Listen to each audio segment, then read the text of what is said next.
Hello, Guillermo Vidal here, and welcome to my program on aging fearlessly.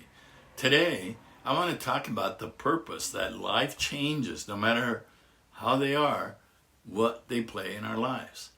Now, it's author Thomas Wolfe who is credited for coming up with the expression, "You can't go home again." I'm sure you've heard it.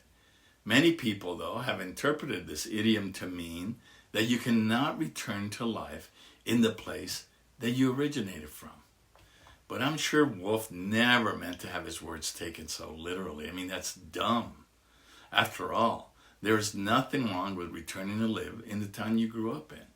Hell, there are times in life when you might even need to move back in with your parents or family members because of a job loss or a divorce or a bad time in your life. This is all normal stuff. But when it comes to your maturing as a human being, that's a different story.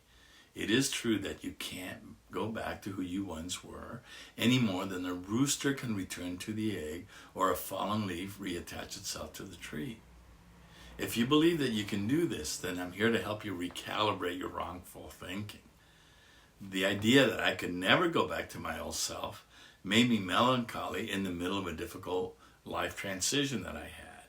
For these dark stretches had me convinced I would never return to a time when my life again would be bright, hopeful, and carefree. Would my inability to return to these better days mean that I would forever live in misery and regret? Looking back, I see how I hitched my wagon to some crap thinking.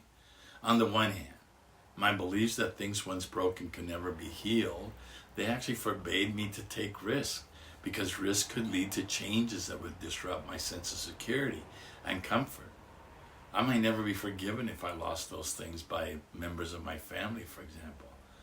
Now, many people run through these same mind games. Religious teachings, in fact, are the core of many of these old beliefs. All poor Adam and Eve did was take one bite out of an apple, and God banished them from their home in paradise forever. The whole idea of sin and eternal damnation teaches that humans are immoral beings that God has to keep in line. Unfortunately, this is the inheritance not only that we have, but we passed on to our kids. And these beliefs are wrong. Our spiritual and emotional evolution is the very reason we're on this earth. Mistakes are part of learning every bit as much as successes. That we cannot go to who we once were is actually a blessing, not a curse. Change is the way of everything around you. It is a necessary part of our lives. Change actually makes us greater. Now, over 10 years ago, torn apart by divorce and unplanned relocation and an unwanted retirement, I moved to a small town on Florida's Treasure Coast.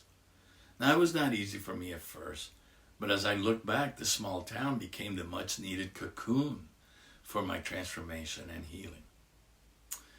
Fortunately, after several years of reflection, spiritual studies, and meditation, I decided it was time to let my soul ship leave the safe harbor that Vero Beach had become. Now, my first thoughts were to return to my beloved city of Denver, a place where I had received most of my education and then wonderfully dedicated my career to making it a better place. I loved Denver. And with great anticipation, I returned to the city to gauge the possibility of relocating back. But it only took that one visit to realize that I had transformed from the person I had been while I had lived there. Not surprisingly, though, friends and family still viewed me as a person they had known from years past. And this was understandable, for they had not been privy to my personal transformation. But what became clear was that if I returned, many would try to shoehorn me back to the person they knew me to be. Now, things were different for me now. I had changed so much.